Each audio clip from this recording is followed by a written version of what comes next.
Hellcat.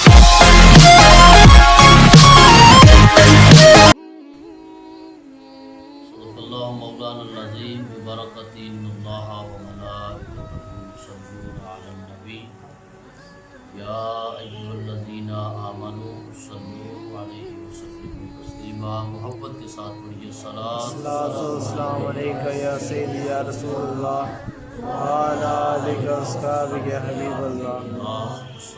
الصلاۃ والسلام علیکہ یا سیدی یا رسول اللہ وعلی آلک واصحابک یا حبیب اللہ۔ اللہ جل جلالہ و من والہ و تم حالہ اعظم شانہ کے سنا کے بعد تاجدار عرب و عجم امام الاولین والآخرین خاتم النبیین احمد مصطفیٰ جناب حضرت سیدنا محمد مصطفیٰ صلی اللہ علیہ وآلہ وسلم کی مقدس بارگاہ عالیہ کے اندر ہدیہ عقیدت و محبت پاک کا نذرانہ عرض کرنے کے بعد اللہ کے فضل و توفیق کے ساتھ آج جس رات کے اندر ہم موجود ہیں یہ نزول قرآن والی رات، سبحان اللہ، لیلۃ القدر بھی اسے کہتے ہیں اور شب قدر بھی اسے کہتے ہیں۔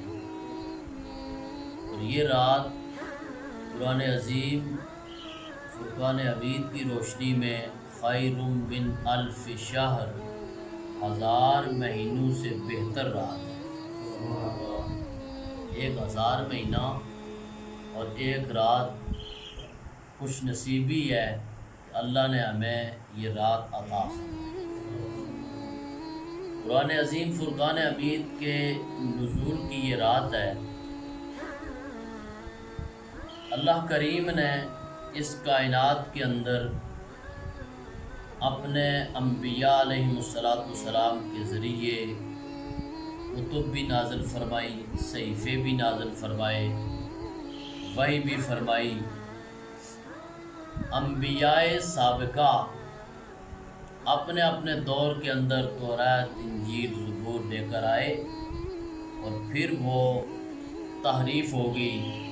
ان کے جانے کے بعد ان کے ماں بعد لوگوں نے اس کے اندر تحریف کر دی، اسی لیے آج توراۃ، انجیل، زبور اپنی اصلی حالت پر نہیں ہے۔ لیکن امام الانبیاء خاتم النبیین، آپ کے بعد کوئی نبی نہیں۔ آپ جب جلوہ گر ہوئے تو رب کائنات نے آپ کو وہ شان والا معجزہ عطا فرمایا قرآن کی صورت کے اندر، اور دے کر ارشاد فرمایا انا نحن نزلنا الذکر، میرے محبوب یہ قرآن اسے نازل کرنے والے ہم ہیں، وَإِنَّا لَهُ لَحَافِظُونَ، اور کوئی پریشان نہ ہو، اس کی حفاظت بھی رحمان فرماتا رہے۔ سبحان اللہ، یہ حفاظت بھی کے اندر بھی رہے گا قیامت تک۔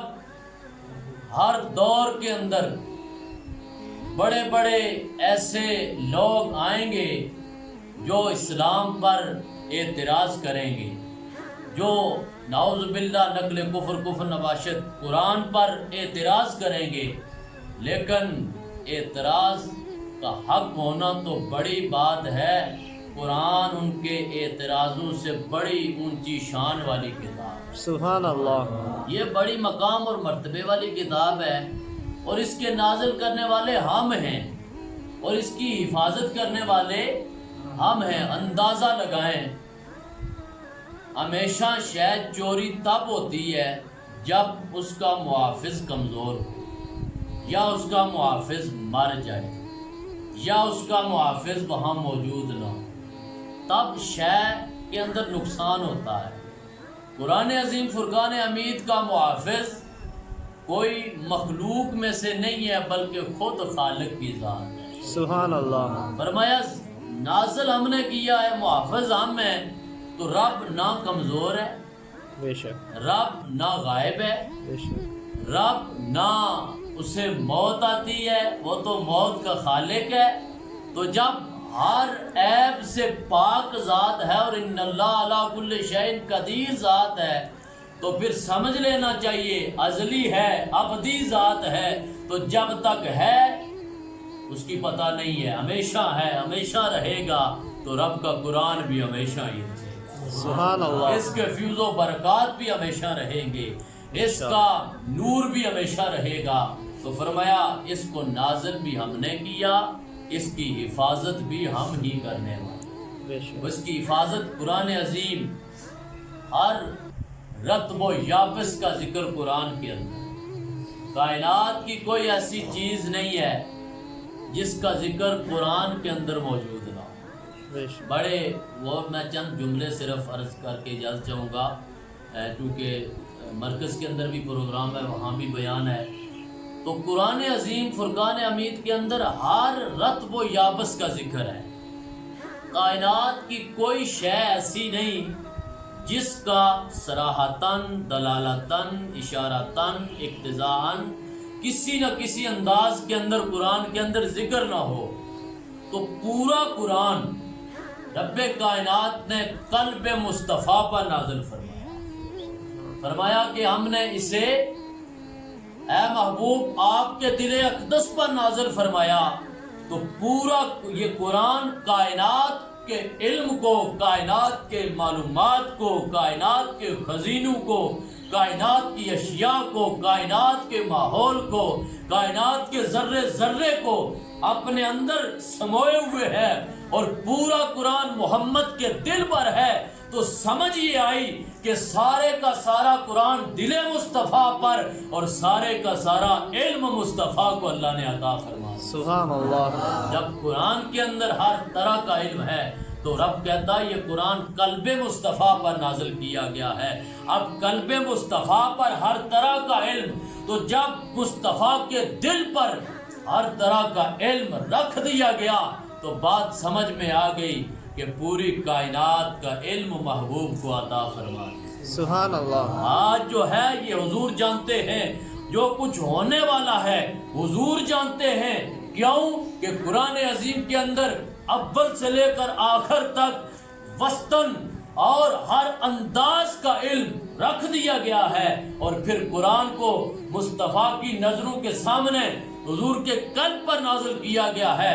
تو سمجھ یہ آ رہی ہے کہ آج بھی گنبد خضرا کے اندر آرام کر کے وہ محبوب اپنے امتیوں کو، حالات کو بھی جان رہا ہے۔ سبحان اللہ۔ آج بھی گنبد خضرا کا مکین وہاں قیام کر کے کائنات کا علم، حضور فرماتے ہیں پوری کائنات کا جو منظر ہے میرے سامنے ایسا ہے جیسا یہ میرے سامنے میرے ہاتھ کی ہتھیلی ہے، جیسے ہتھیلی یہ میرے سامنے سب کچھ نظر آ رہا ہے، پوری ہتھیلی نظر آ رہی ہے۔ فرمایا ساری کائنات میری ایسے ہی سامنے ہے، پوری کائنات کو ایسے ہی ملاحظہ کر رہا ہوں، دیکھ رہا ہوں۔ تو سمجھ یہ آ رہی ہے کہ امام الانبیاء علیہ السلام، اور دوسری بات حضور فرماتے ہیں قیامت والے دن اللہ مجھے شاہد بنایا، اللہ نے دنیا کے اندر شاہد بنا کر بھیجا ہے، اور شاہد وہ ہوتا ہے جو گواہی دے۔ قیامت والے دن امت پر اللہ میری گواہی رکھے گا، تو گواہ وہ ہوتا ہے جو حاضر ہو، جو ناظر ہو، جو دیکھ رہا ہو، جو سن رہا ہو، جو سمجھ رہا ہو، جس کے سب کچھ سامنے ہو۔ تو اللہ کے نبی آج بھی اپنی امت پر حاضر بھی ہے، ناظر بھی ہے، شاہد بھی بنا کر بھیجیں گے۔ تو یہ انداز مصطفیٰ ہے، یہ شان مصطفیٰ ہے۔ تو فرمایا یہ قرآن ہم نے نازل کیا، اس کی حفاظت بھی ہم کرنے والے ہیں۔ اور اندازہ لگائیے آج تک اللہ قرآن پاک کے اندر ایک دعویٰ کرتا ہے، دعویٰ یہ ہے فَأْتُوا بِسُورَةٍ مِّن مِّثْلِهِ، کہ جاؤ اے کافرو اس قرآن کی صورتوں میں سے ایک صورت ہی اس کی مثل بنا کر لے کر آؤ۔ جاؤ بڑے بڑے فصحائے عرب ہو، بلغائے عرب ہو، بڑے بڑے فصیح و بلیغ ہو، ایک قرآن کی صورت کی مثل کوئی صورت بنا کر لے کر آؤ۔ کفار نے دن رات ایک کر دیا، لیکن قرآن کی صورت جیسی ایک صورت نہ پیش کر سکے۔ تو جب قرآن جو مصطفیٰ کا معجزہ ہے اس معجزے کی مثل ایک صورت کی مثل صورت نہ بنا سکے تو محمد کی صورت جیسی صورت کیسے بنا سکتے ہیں؟ سبحان اللہ. حضور کی مثال با کمال بشریت جیسی بشریت کا ثبوت وہ کیسے پیش کر سکتے ہیں؟ نہ قرآن کی صورت کی مثل کوئی صورت ہے، نہ محمد کی صورت کی مثل کوئی صورت بن سکتی ہے. بے شک. اس لیے کہ یہ معجزہ اتنا بے مثال ہے تو جس کا معجزہ ہے اس نبی کی شان کا عالم کیا ہوگا. اس معجزے کا یہ کمال ہے کہ قرآن کہتا ہے وَنُنَزِّلُ مِنَ الْقُرْآنِ مَا هُوَ شفاء و رحمت للمؤمنین. یہ قرآن ایسی کتاب ہے جس کے اندر مومنین کے لیے شفا رکھ دی گئی ہے. تو یہ معجزہ شفا دینے والا ہے تو سمجھ آ گئی کہ جس کا معجزہ شفا دینے والا ہے وہ نبی کیوں شفا دینے والا نہیں؟ سبحان اللہ. وہ بھی تو شفا دینے والا ہے جس کا معجزہ شفا والا ہے، جس کا معجزہ بیماروں پر پڑا جائے انہیں شفا مل جاتی ہے، جس کا معجزہ مجنونوں پر پڑا جائے انہیں شفا مل جاتی ہے، جس کا معجزہ جن مریضوں پر پڑا جائے انہیں شفا مل جاتی ہے. اور جس نبی کا یہ معجزہ ہے اس نبی کا نام کسی پر پڑا جائے تو رب اس پر بھی شفائیں عطا فرمائے. سبحان اللہ.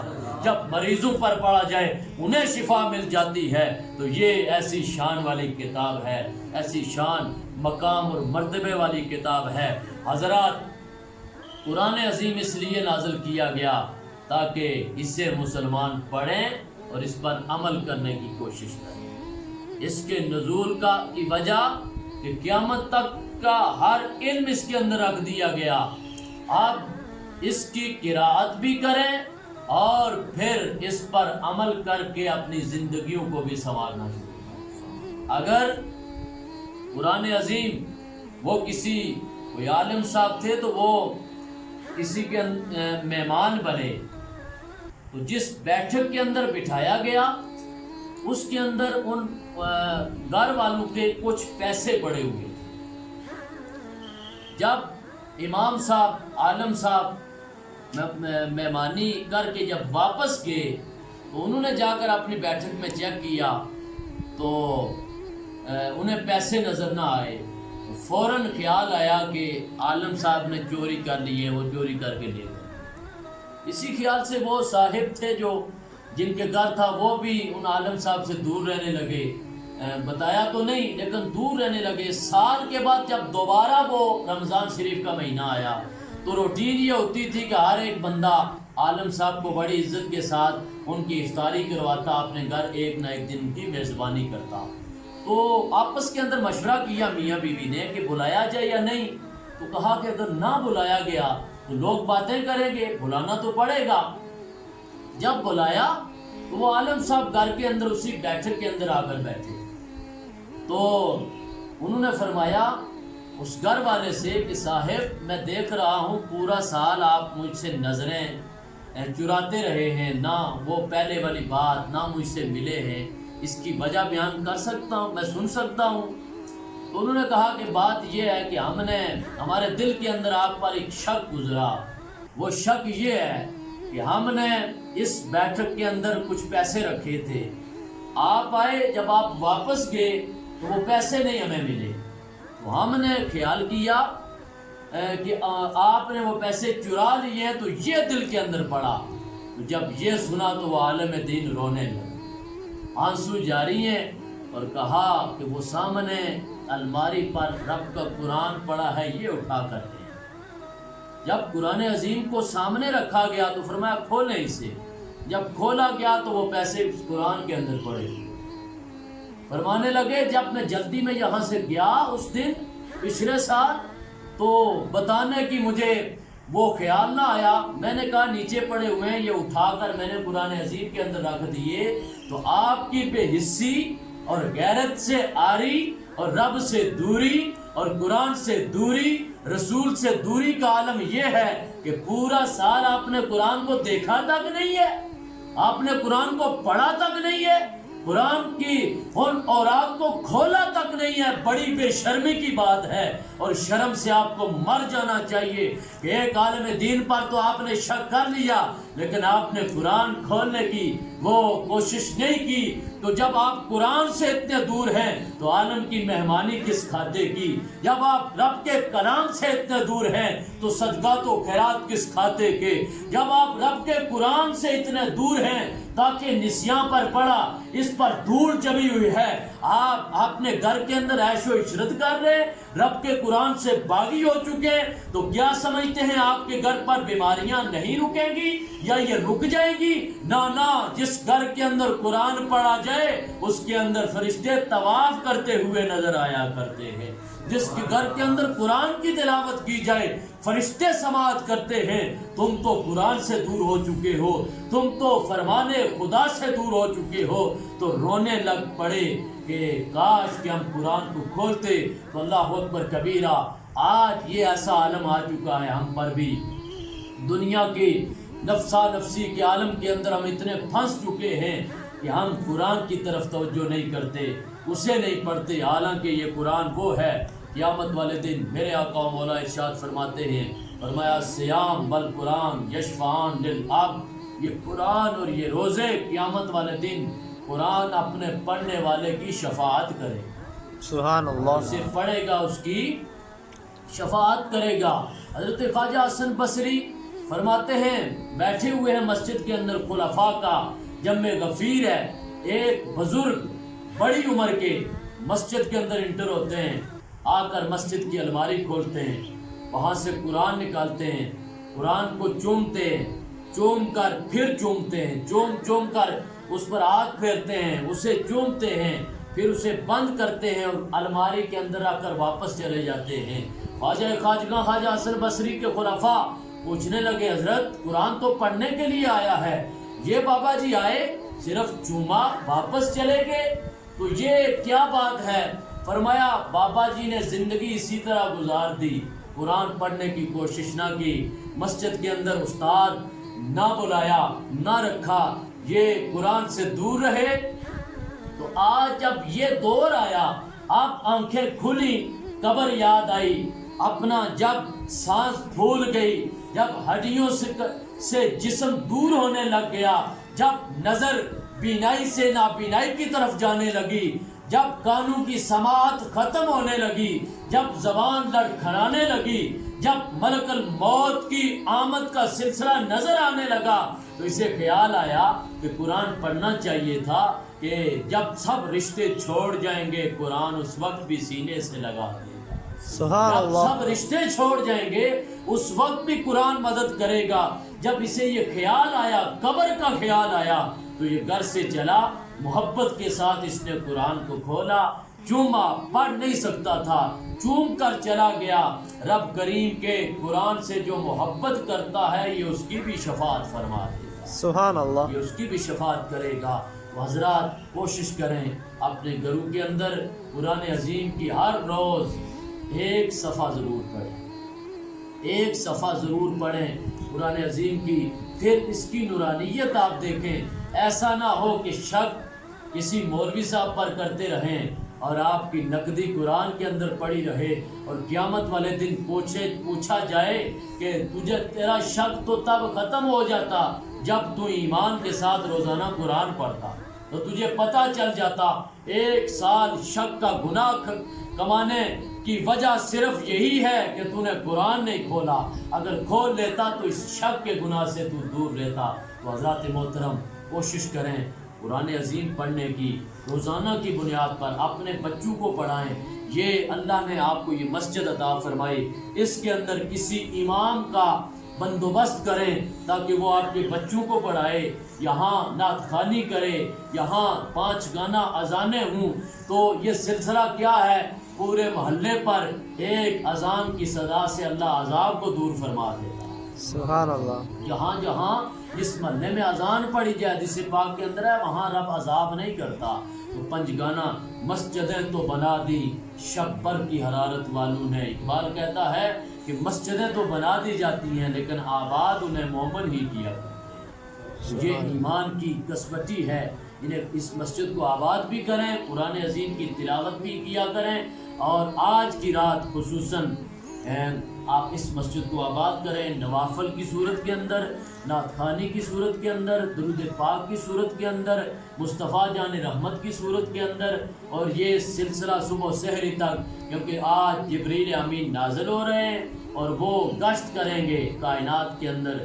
حدیث پاک کے اندر ہے، جسے بیٹھتا ہوا اٹھتا ہوا عبادت کے اندر دیکھتے ہیں اسے جبریل امین سلام کرتے ہیں، سبحان اللہ۔ اسے سلام کرتے ہیں۔